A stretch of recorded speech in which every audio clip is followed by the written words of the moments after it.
అమరావతిని రాజధానిగా నిర్ణయించుకొని 33,000 ఎకరాలు రైతుల దగ్గర నుంచి సమీకరించి ఆ ప్రాంతంలో ఉన్నటువంటి ప్రభుత్వ భూమితో కలిపి సుమారుగా 53,000 ఎకరాలను తీసుకొని అమరావతి నిర్మాణం చేస్తామని ఆ రోజు ప్రకటించారు. 5 సంవత్సరాల్లో చంద్రబాబు నాయుడు గారు అమరావతి నిర్మించడంలో శరవేగంగా ముందు కదిలామని చెప్పారు. అద్భుతమైన నగరాన్ని సృష్టిస్తున్నామని చెప్పారు. కానీ 5 సంవత్సరాల తరువాత అద్భుతమైన నగరం పత్రికల్లోనూ వీడియోలోనూ కనిపించింది, కానీ అక్కడ మాత్రం కనిపించలేదు. It's a failure. 5 సంవత్సరాల్లో అమరావతి నిర్మాణంలో చంద్రబాబు నాయుడు గారు అట్టర్ ఫెయిల్యూర్ అయ్యారనేది జగమెరిగిన సత్యం. చంద్రబాబు నాయుడు గారు ఏం చెప్పారంటే, ఈ 5 సంవత్సరాల్లో 48,000 కోట్ల రూపాయలు ఖర్చు పెడతానని చెప్పారు. 48,000 కోట్ల రూపాయలు ఖర్చు పెడతామని చెప్పారు. 41,170 కోట్లు టెండర్లు పిలిచారు. విన్నారు కదా, 48,000 కోట్లు ఖర్చు పెడతామన్నారు. 41,000 కోట్ల రూపాయలు పైచిలకు టెండర్లు పిలిచారు. ఖర్చు పెట్టింది ఎంత అంటే 5,587.28 కోట్ల రూపాయలు ఖర్చు పెట్టారు.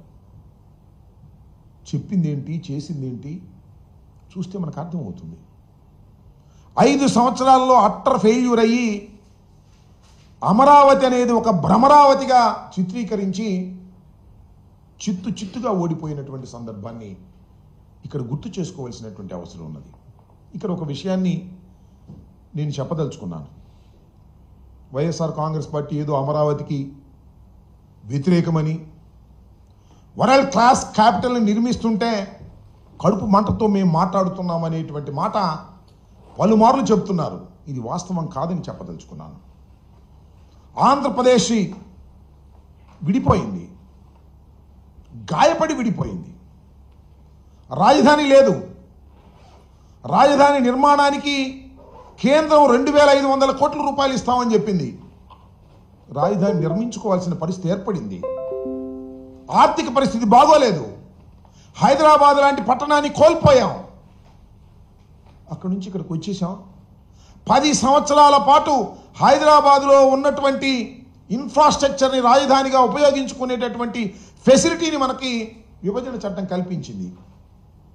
చంద్రబాబు నాయుడు గారు వచ్చారు, ఏం చేశారని అడుగుతా ఉన్నా. రాజధాని నిర్మాణం చేపట్టారా? రాజధాని నిర్మాణం కాదు, రాజధాని పట్టణాన్నే నిర్మిస్తామన్నారు. దురదృష్టం అంటున్నాను.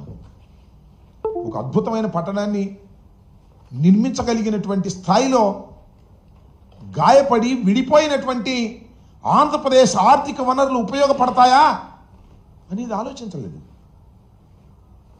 ఒక అద్భుతమైన నగరం నిర్మిస్తాను. ఎంతండి అద్భుతమైన నగరాన్ని నిర్మించడానికి? 1,00,000 కోట్ల.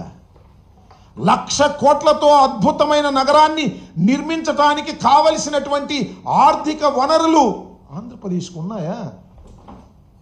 లేవు కదా. లేకపోయినా నేను నిర్మిస్తానని చంద్రబాబు నాయుడు గారు కలలుగా అన్నారో లేకపోతే ఆశపడ్డారో నాకు తెలియదు, కానీ కొంప ముంచేశారని ఈ సందర్భంగా నేను చెప్పదలుచుకున్నాను. 5 సంవత్సరాల పాటులో నేను ఇంతకుముందు చెప్పినట్టుగా 48,000 కోట్లు ఖర్చు పెడతామని కేవలం 5,000 పైచీలు కోట్లు ఖర్చు పెట్టి గంగలో ముంచేశారు. రైతుల దగ్గర నుంచి 33,000 ఎకరాలను సేకరించారు. రైతులకు ఏం చెప్పారండి? అద్భుతమైన ఫ్లాట్లు ఇస్తామన్నారు, రిటర్నబుల్ ఫ్లాట్స్ ఇస్తామన్నారు, మిమ్మల్ని లక్షాధికారులను చేస్తామన్నారు. ఎంత చేశారండి? ఇప్పటివరకు ఇచ్చారా? 68% మాత్రమే రిజిస్టర్ చేశారు. ఇంకా 32% ఇంకా రిజిస్టర్ కాల. చంద్రబాబు నాయుడు గారు అధికారంలోకి వచ్చే సంవత్సరం అయినా కూడా రిజిస్టర్ కాల. ఎవరు మోసం చేస్తున్నారు రైతుల్ని, అమరావతిని? అమరావతిని ఎవరో విధ్వంసం చేశారంటున్నారే. అమరావతికి పేరు పెట్టింది చంద్రబాబే, అమరావతిని విధ్వంసం చేస్తుంది కూడా చంద్రబాబే. ఇది గమనించమని కోరుతూ ఉన్నా నేను. మేము ఇదేదో కడుపు మంటతోనో మరో రకంగానో చెప్పేటటువంటి పరిస్థితి కాదు. ఉన్న వాస్తవాలను చెప్పేటటువంటి పరిస్థితికి మేము ప్రయత్నం చేస్తున్నాం. ఎస్, జగన్మోహన్ రెడ్డి గారు అధికారంలోకి వచ్చారు, ఆర్థిక వనరులు లేవు. ఆ రోజున చెప్పాం, ఈ రోజున చంద్రబాబు అదే చెప్తున్నాడు. చంద్రబాబు గారు ఏమన్నారండి? సెల్ఫ్ సస్టైన్ టౌన్ అంటే ఇది తన డబ్బులు తానే సృష్టించుకుంటుంది, మనకేం పెట్టుబడి పెట్టాల్సిన అవసరం లేదని చెప్పలేదా? మేమేం చెప్పాం? మేము హైకోర్టులో, సుప్రీంకోర్టులో కూడా అఫిడవిట్స్ వేసాం.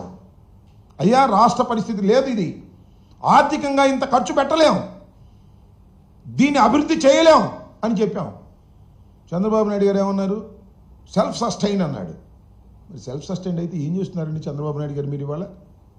అప్పా, ఇంత అప్పండి, నాకు అర్థం కాలేదు. భయంకరమైనటువంటి అప్పు తీసుకొస్తున్నారు ఇవాళ మీరు. ఎవరు చేయాలి ఈ అప్పు? ఎవరు తీర్చాలి ఈ అప్పు? 52,000 కోట్ల రూపాయల అప్పు తీసుకొస్తున్నారు ఇవాళ మీరు. అప్పుల గురించి ఏమన్నారండి మీరు? అయ్యా, చంద్రబాబు నాయుడు గారు అనుభవజ్ఞులు మీరు. 4వసారి ముఖ్యమంత్రిగా ప్రమాణ స్వీకారం చేశారు. జగన్మోహన్ రెడ్డి గారు అప్పు తీసుకొస్తుంటే ఏమన్నారు? ఇది శ్రీలంక అయిపోద్ది అన్నారు, అప్పులతో మునిగిపోతుంది అన్నారు, అప్పు చేయడం తప్పు అన్నారు. అప్పుడు అప్పు చేయడం తప్పు, ఇవాళ అమరావతి కోసం అప్పు చేయడం కరెక్టా? ఎంత అప్పు చేస్తున్నారండి మీరు? 52,000 కోట్లు. ఏడీబీ బ్యాంకు నుంచి 15,000 కోట్లు, కేఎఫ్డబ్ల్యూ నుంచి 5,000 కోట్లు, హట్కో నుంచి 21,000 కోట్లు, సిఆర్డీఏ కమిట్ అయిన అప్పులు మరొక 21 కోట్లు, మొత్తం 52,000 కోట్ల రూపాయలు మీరు తీసుకొస్తున్నారు. ఇది ఎంతవరకు సమంజసం? సరే, తీసుకొస్తున్నారు. ఈ 52,000 కోట్ల రూపాయలు మీరు ట్రాన్స్పరెంట్గా ఖర్చు పెడుతున్నారా? ప్లీజ్ చెప్పండి. ఇది సద్వినియోగపడుతుంటే మీరు తల తాకట్టు పెట్టో, లేక మోడీ గారు, మీ అవసరం మోడీ గారికి, మోడీ అవసరం మీకు ఉంది కాబట్టి ఆయన అప్పిప్పించే కార్యక్రమంలో ఆయన ఉంటే మీరు తీసుకొస్తే ఏం చేస్తున్నారండి అప్పుని? ఎంత అంచనాలు పెంచేస్తున్నారు? అప్పుడు 48,000 కోట్ల రూపాయలు మీరు టెండర్లు పిలుద్దాం అనుకున్నటువంటి టెండర్లని ఇవాళ 77,000 కోట్ల రూపాయలకి పిలుస్తున్నారు. ఎందుకు అంచనాలు పెంచారండి? అప్పుడు శాసనసభకి మీరు ఎంత ఖర్చు పెట్టాలనుకున్నారు, ఇప్పుడు శాసనసభకు ఎంత ఖర్చు పెట్టాలనుకుంటున్నారు?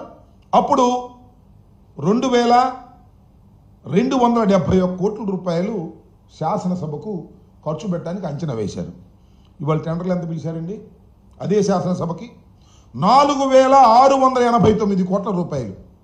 అప్పటికి ఇప్పటికీ సిమెంటు, ఐరన్ ధరలు తగ్గినప్పటికీ కూడా ఎందుకు ఈ విషయాలను చెప్తున్నానంటే, మీరు అప్పు తీసుకొచ్చి అమరావతి నిర్మాణం కాదు, దోపిడీకి మీరు పాల్పడుతున్నారు అనే విషయాన్ని ప్రజలకు అర్థం కావాలనేటువంటి అంశం మీద నేను చెప్పదలుచుకున్నాను.